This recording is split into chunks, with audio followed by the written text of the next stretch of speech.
at him. I told him I hated him. My dad died thinking I hated him. He knew how much you loved him, and he loved you with all of his heart. Yeah, spoiler alert, they pulled the plug on some seriously great sci-fi shows way too soon. We're back with part 3 of our countdown of underrated sci-fi shows that didn't just get canceled, they got robbed. If you missed the first 2 parts, we've already covered 11 shows that deserved better, so the links are in the description because apparently we have enough canceled sci-fi content to fuel a small streaming service. These were series with huge ideas, passionate fan bases, and stories that could have gone the distance if only the networks had the patience of a caffeinated goldfish. And stick around for number 1 because decades later, we're still pretty mad about it, and the fan campaign that followed probably invented modern social media activism. Helps the algorithm show these throwback videos to more retro sci-fi fans just like you. Now with all that being said, let's get into the countdown with number 6, Sliders, Fox and Sci-Fi. Sliders is the ultimate what-if series that let Jerry O'Connell and a ragtag crew tumble through alternate Earths where everything was slightly off-kilter, only to watch the show itself slide downhill faster than a physics experiment gone wrong.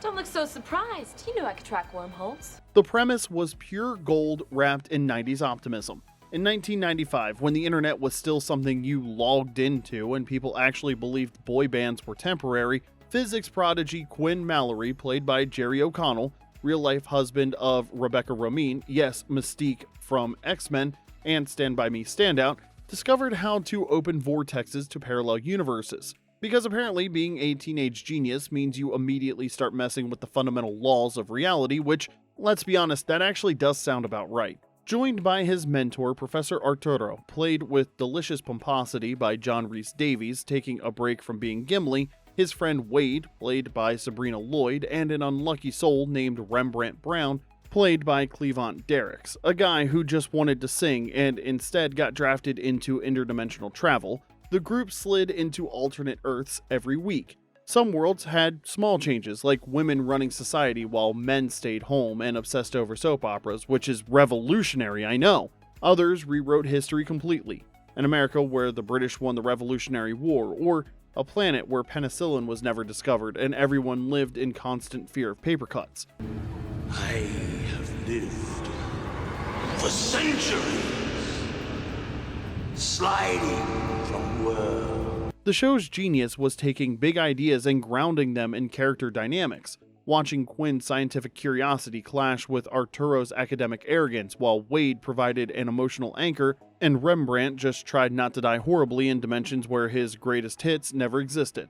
But behind the scenes, trouble was brewing like a storm in an alternate dimension where network executives actually cared about creative vision. Produced initially in Vancouver, the first 2 seasons showed real creative promise. Fox canceled it after season 3, but the Sci-Fi channel revived it, moving production to Los Angeles. That shift came with budget cuts deeper than a parallel universe where money was never invented and darker storylines that transformed the show from thoughtful sci-fi adventure into people shooting each other while occasionally mentioning alternate dimensions. It also marked the beginning of major cast departures that would make the Walking Dead character deaths look stable. John Rhys-Davies left after disagreements with producers, criticizing the scripts for drifting from the show's original vision faster than a sliding vortex. Sabrina Lloyd followed later, with rumors of behind-the-scenes conflicts and contract disputes that made Hollywood drama look civilized. Jerry O'Connell himself left by the end of season 4, joined briefly by his brother Charlie, who played Quinn's sibling Colin in what can only be described as nepotism meets interdimensional travel.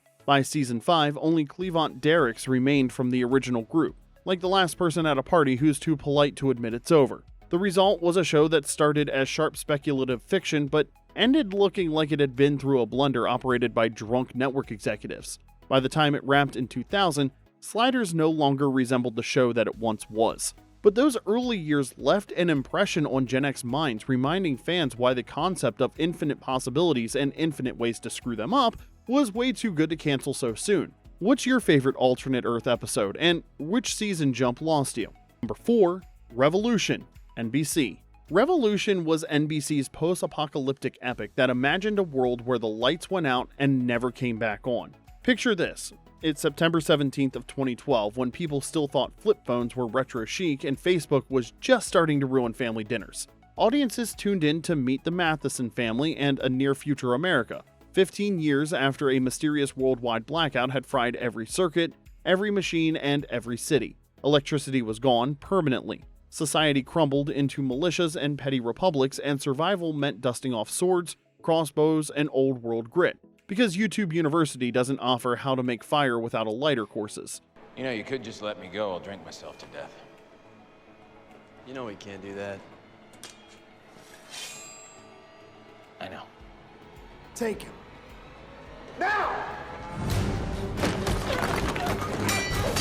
Eric Kripke, the same mind behind Supernatural, pitched it as a romantic swashbuckling sci-fi adventure. NBC loved what they heard, especially with J.J. Abrams' Bad Robot producing and Jon Favreau directing the pilot. Yes, the guy who would later give us The Mandalorian was already making people fight with medieval weapons. Apparently his thing is cool guys with outdated technology. The cast was loaded with potential. Billy Burke led as Miles Matheson, and honestly, after Charlie Swan, we were ready to see him do something more exciting than worry about vampire boyfriends. Tracy Spiridakos played his niece Charlie, and Elizabeth Mitchell was Rachel Matheson, a mother guarding secrets about the blackout itself. But the real scene stealer was Giancarlo Esposito as Major Tom Neville, a former insurance adjuster who reinvented himself as a ruthless militia officer. Think Gus Fring, but with a military uniform and even less patience for incompetence. Watching him transition from mild-mannered pencil pusher to stone-cold military tactician was worth the price of admission alone. The series premiere exploded out of the gate, pulling nearly 10 million viewers who were apparently ready for their post-apocalyptic power fantasy. For fans, the show mixed familiar influences. It was part Mad Max, part Jericho, with just enough Lost-style mystery boxes to make J.J. Abrams proud. 2012 was peak what if we never actually explain anything TV. But here's where the power started to dim. Pun absolutely intended, by the way. The blackout mystery dragged on longer than a Windows 95 startup, plot threads multiplied like rabbits, and viewers grew frustrated as answers arrived slower than dial-up on AOL. NBC shifted its time slot like they were playing scheduling roulette and dropped promotion like a bad habit, and by May of 2014, Revolution was canceled after just 2 seasons and 42 episodes. You went through all that trouble for a rifle. Well, sis, I'm his niece. You have family. Most people do. And yes, a rifle is more than worth it.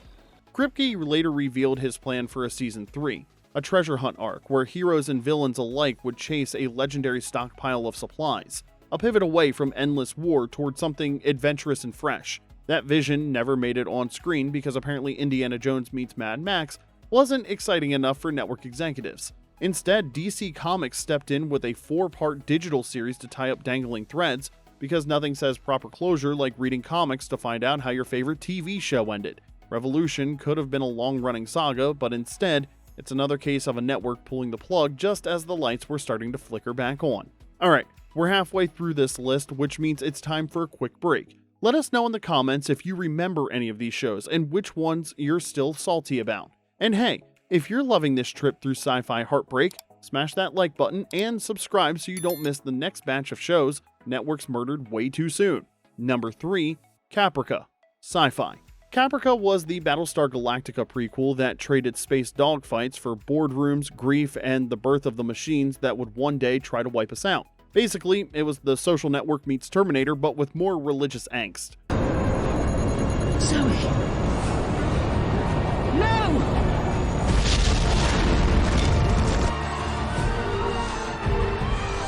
Set 58 years before the main BSG series, Caprica lived on the 12 Colonies' cultural capital and asked a simple, terrifying question. What happens when brilliant, broken people try to conquer death with code? Spoiler alert, nothing good, but we're getting ahead of ourselves. After an act of religious fanaticism shattered 2 families, technologist Daniel Greystone, played by Eric Stoltz, who apparently traded time travel for playing God with artificial intelligence, and lawyer Joseph Adama, played by Esai Morales, father to future Admiral William Adama, they collided in the messiest grief processing experiment ever filmed. Daniel, drowning in loss, pushed his corporate empire to resurrect his daughter Zoe as a digital consciousness. You know, because nothing says healthy coping mechanism like turning your dead kid into a computer program. Joseph, with ties to the underworld and wrestling with whether a second chance can ever be real, provided the moral anchor in a world gone mad with technological hubris. Around them swirled Amanda Greystone, Sam Adama, Lacey Rand, Sister Clarice Willow, and the Global Defense Department. A web of characters pulling at faith, family, and the line between invention and playing God with a really expensive computer lab. The rollout was more complicated than assembling IKEA furniture during a blackout. An extended pilot dropped April 21st of 2009 on DVD and digital because apparently even in 2009, networks thought, let's confuse everyone with the release schedule was good marketing. The TV series premiered January 22nd of 2010, ran 9 episodes including the 2-hour pilot, then went on a mid-season break longer than a Canadian winter. Season 1.5 returned late 2010, by which point half the audience had forgotten it even existed. Imagine a world in which death has been conquered, in which eternal life is not just a dream but a reality. 30,000 Capricans will die in the fire. A select few will be reborn. Despite a passionate BSG fanbase expecting space battles and Cylon Centurions, ratings stayed more modest than a church potluck, peaking around 1.6 million for the mid-season finale and slipping under 900,000 viewers for the back half. On October 27th of 2010, Sci-Fi canceled the series and pulled the remaining 5 episodes from its US schedule faster than you could say fiscal responsibility. Canada Space aired them as planned because apparently Canadian networks have more commitment than your average Tinder date, while in the US, they surfaced in a January 4th, 2011 burn-off marathon that felt like a funeral for a show nobody attended. Critically, Caprica landed like a philosophical brick through a window. Bear McCreary's haunting score and the world's visual poetry that made corporate boardrooms feel like temples of technological doom. The overall takeaway wasn't bad show, it was wrong expectations. Viewers waiting for Starfighter mayhem got a philosophical family tragedy about AI, religion, and class warfare. Caprica wanted to be prestige sci-fi. Instead, it became a cautionary tale about giving audiences space battles when they're really asking for space battles. Number 2, Sense8, Netflix. Sense8 was the Wachowskis' bold globe-spanning experiment that proved Netflix could deliver cinematic sci-fi on TV, only for the cost to shut it down before it reached its full potential. Even streaming services have limits when your show costs more than some countries' GDP. Launched in 2015, back when Netflix was still finding its footing with high-concept sci-fi, Sense8 felt like a leap into the future for better or worse. This guy is one of the worst. Jonas Malicki. Goes by a lot of different names. Jonas Barnett most recently. He's wanted for murder. I think I know that guy. And peddling government secrets by every intelligence agency in the world. Sense8 followed 8 strangers from around the world who suddenly discovered they were Sense8s, human beings that were psychically and emotionally linked in ways that made group chats look primitive. The international cast included Emil Amin, later replaced by Toby Onwumere after season 1 because apparently even Psychic Connections have casting issues, Doona Bay, Jamie Clayton, Tina Desai, Tuppence Middleton, Max Rumelt, Miguel Angel Silvestre, and Brian J. Smith. Spread across continents like the world's most expensive pen pal program, the cluster could tap into each other's skills, languages, and emotions. One moment you'd see a car chase in Seoul, the next a martial arts fight in Nairobi, then a quiet heart-to-heart in San Francisco, all connected seamlessly through shared consciousness that made conference calls obsolete.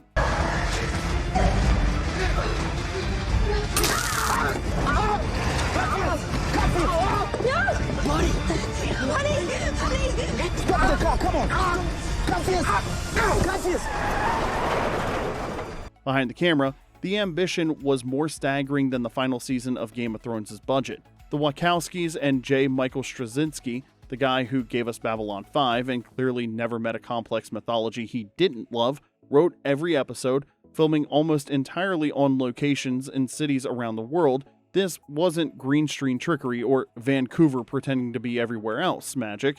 Production literally moved from Mexico City to Berlin to Mumbai to Nairobi, often within the same episode. The show needed its own passport because it traveled to more countries than a presidential campaign. Each episode cost well over $9 million, which is more than most people's lifetime Netflix subscriptions combined. The first season premiered June 5th of 2015, to critics calling it messy but heartfelt, like a beautiful disaster that you can't stop watching. They praised its diversity, LGBTQ+ representation, and emotional depth while acknowledging its flaws with the kind of affection usually reserved for rescue puppies. Rotten Tomatoes logged a 71% score, with viewers acknowledging it was imperfect, but celebrating its audacity to be different in an era of cookie-cutter television. Fans quickly turned it into a binge phenomenon, with Netflix itself noting that most viewers who got through 3 episodes finished the entire season, proving that once you're emotionally invested in 8 people from different continents, you're in it for the long haul. Season 2 kicked off with a Christmas special in December of 2016, because nothing says holiday viewing like psychically connected strangers fighting shadow organizations, followed by 10 episodes in May of 2017. Reviews grew even stronger, with Rotten Tomatoes scoring it at 93%. Still, despite critical praise and fan devotion that bordered on religious fervor, Netflix pulled the plug in June of 2017, citing high costs and limited audience reach. Translation: we love art, but we love money more. The cancellation sparked outrage that made comic book movie debates look civilized. Fans launched petitions, social media campaigns, and global protests with the passion of people whose fictional family had been torn apart. Netflix eventually relented, probably tired of being harassed by emotionally connected viewers worldwide, approving a 2.5-hour finale film released on June 8th of 2018. The finale tied up major storylines and gave the characters and their fans a real goodbye that felt earned rather than rushed.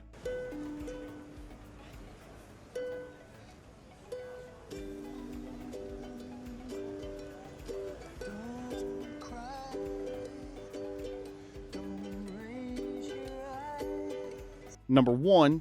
Farscape. Sci-Fi. Farscape. The wild, imaginative space opera that blended Jim Henson puppetry, Australian grit, and razor-sharp writing into one of the boldest sci-fi shows of its era, only to be cut short before its planned finale. Because apparently even Muppets in space can't survive network politics. Your attention. Distance between the pursuing peacekeeper carrier and Moya. 60 meters and closing. They are bringing around their frag cannons. Frag cannons? What is the range of their frag cannons? Big fella! You look refreshed. Yes, well, a 3-hour Trinkus bath will do that for you. Premiering March 19th of 1999, when Y2K fears were at their peak and everyone was stockpiling canned goods for the digital apocalypse, Farscape followed astronaut John Clayton, played with manic energy by Ben Browder, who was hurled through a wormhole and stranded on the far side of the galaxy. He landed aboard Moya, a massive living ship that was part vessel, part organism, and entirely alien, joining a crew of fugitives who made the Guardians of the Galaxy look like a corporate retreat team-building exercise. The crew was unlike anything television had seen. Aaron's son, played by Claudia Black with an Australian accent that made authority sound sexy, Ka Dargo, a Luxon warrior with tentacles for hair and anger management issues that made the Hulk look well-adjusted, and Pa'u Zan, a blue priestess with her own dark secrets and the kind of spiritual wisdom that came with a body count. What started as Crichton's search for a way home, the classic stranger in a strange land story, quickly became a sprawling epic about survival, freedom, and the cost of power that made other space operas look like children's bedtime stories. Farscape's world was as strange as it was daring. Characters cursed with words like Frel and Dren that somehow felt more authentic than network-approved profanity. Aliens weren't humans with rubber foreheads and perfect teeth, they were fully realized puppets and animatronics that felt more alive than CGI creatures with million-dollar budgets. The show's visual design was organic, grotesque, and beautiful, like H.R. Giger redesigning Star Trek after a fever dream.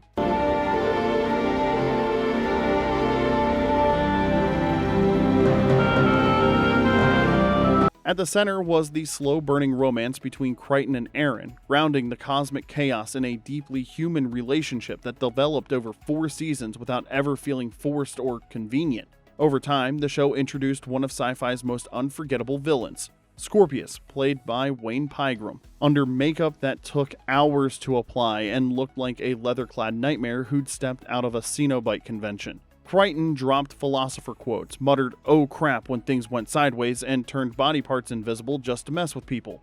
In one particularly inspired moment, he faked his own beheading by turning just his head invisible, leaving enemies staring at what appeared to be a headless corpse that was still very much alive and kicking. Peak cable TV, right there. But behind the scenes, trouble brewed like a peacekeeper conspiracy. The Sci-Fi channel, which aired the show in the US, had scheduling consistency issues that made their programming decisions look random.